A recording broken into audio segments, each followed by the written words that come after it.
Chant troisième. C'est par moi que l'on va dans la cité plaintive.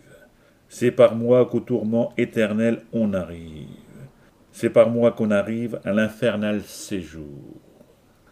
La justice divine a voulu ma naissance. L'être me fut donné par la toute-puissance, la suprême sagesse et le premier amour.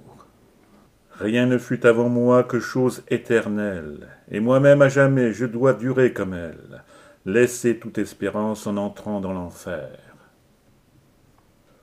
Au sommet d'une porte en sombre caractère, je vis graver ces mots chargés de noirs mystères.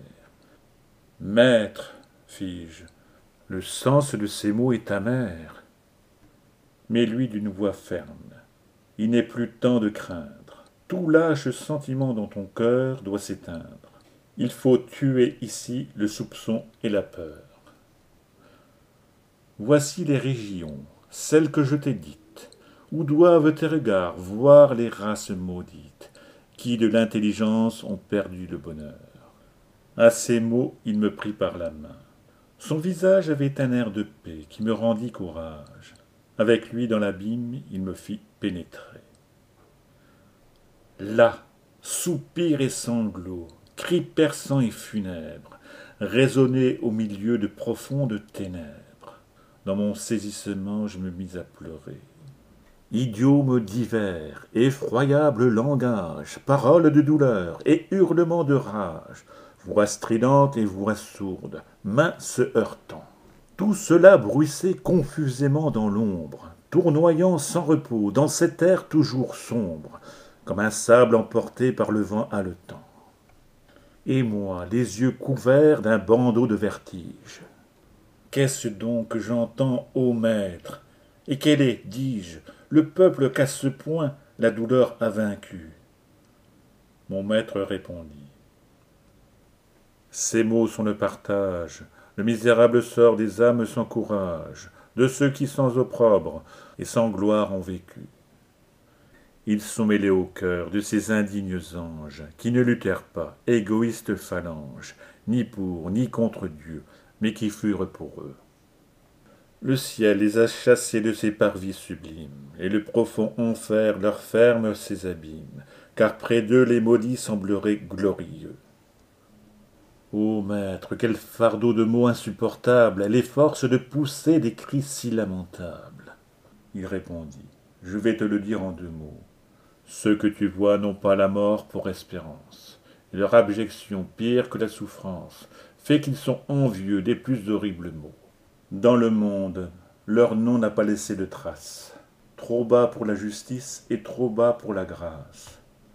Va, ne parlons plus d'eux, mais regarde et passons. Et moi qui regardais, je vis une bannière qui courait en tournant dans cet air sans lumière, agitant sans repos ses livides paillons. Et derrière venaient les bandes malheureuses, et moi je m'étonnais, les voyant si nombreuses, que la mort de ses mains en eût autant d'effet. J'en reconnus plusieurs au milieu de la file. Tout à coup, dans les rangs, j'aperçus l'ombre vile de celui qu'un refus souilla plus qu'un forfait.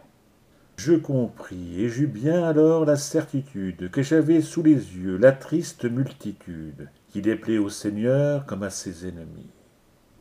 Ces lâches toujours morts, même pendant leur vie, étaient nus.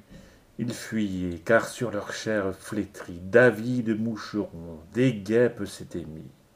Un sang pauvre coulait, rayait leur visage, et tout mêlé de pleurs tombait hideux breuvage à leurs pieds, recueillis par des vers dégoûtants. Je portai mes regards plus loin, et vis dans l'ombre, sur le bord d'un grand fleuve, une foule sans nombre. Ô maître, qu'est-ce encore que je vois, que j'entends? Quelle est cette cohorte accourant hors d'haleine, que dans l'obscurité mon œil distingue à peine, et qui la presse ainsi de gagner l'autre bord? Tu sauras tout cela, mais laisse-toi conduire, me dit-il. Je prendrai le soin de t'en instruire quand nous arriverons au fleuve de la mort. Je rougis, craignant d'être importun au poète, et les regards baissés et la lèvre muette, j'attendis d'arriver au fleuve des enfers. Dans cet instant parut, monté sur une barque, un vieillard dont le front des ans portait la marque. Il s'écriait: Malheur à vous, esprit pervers, n'espérez jamais voir le ciel, car je vous mène dans la nuit éternelle, à la rive inhumaine, dans l'abîme toujours ou brûlant ou glacé. Et toi qui viens ici dans ces lieux d'épouvante, va-t'en, éloigne-toi à des morts, âme vivante. Voyant que d'obéir j'étais mal empressé. Tu veux, ajouta-t-il, toucher la sombre plage. Prends un autre chemin qui te mène au rivage. Il te faut un esquif plus léger que le mien. Caron ne t'émeut pas, lui répondit mon guide. On l'a voulu là-haut, et quand le ciel décide, le ciel peut ce qu'il veut. Ainsi n'ajoute rien. Du nocher à ces mots, la fureur fut calmée. La rage s'éteignit sur sa joue enflammée, dans ses yeux qui roulaient en deux cercles ardents. Mais ces morts dépouillés, que la fatigue accable, entendant de Caron la voix impitoyable, de changer de couleur et de grincer les dents. Ils blasphémaient le ciel, ils maudissaient la terre, le jour qui les vit naître et le sein de leur mère, leur pays, leurs parents, leurs fils, tout l'univers. Puis, remplissant les airs d'une clameur plaintive, ensemble se portaient sur la funeste rive, sur la rive maudite, où vont tous les pervers. Caron, avec des yeux que la colère enflamme, les pressait tour à tour et frappait de sa rame tous ceux qui paraissaient tarder trop à partir. Comme l'une après, au déclin de l'automne, les feuilles des rameaux tombent pâles couronnes et retournent au sol qui va les engloutir.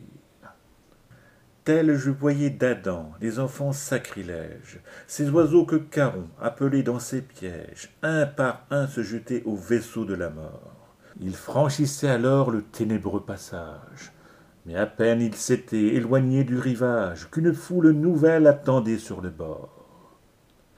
Ô mon fils, c'est ici, me dit mon noble maître, que viennent, quel que soit le lieu qui les vit naître, tous les coupables morts dans le courroux de Dieu. Ils se hâtent d'aller par ce fleuve au supplice, pressés par l'éperon de la grande justice, qui change leur terreur en un désir de feu. Jamais âme innocente en ces lieux ne s'embarque. Voilà pourquoi Caron te chassait de sa barque. Tu comprends maintenant d'où venait sa fureur. Comme il disait ces mots, la lugubre vallée, d'un formidable choc, est soudain ébranlée. Souvenir qui me baigne encore de sueur. Sur la terre des pleurs, déchaînant sa colère, s'élève un vent terrible et que la foudre éclaire. Et devant tant d'horreurs, forcé de succomber, comme pris de sommeil, je me laissai tomber.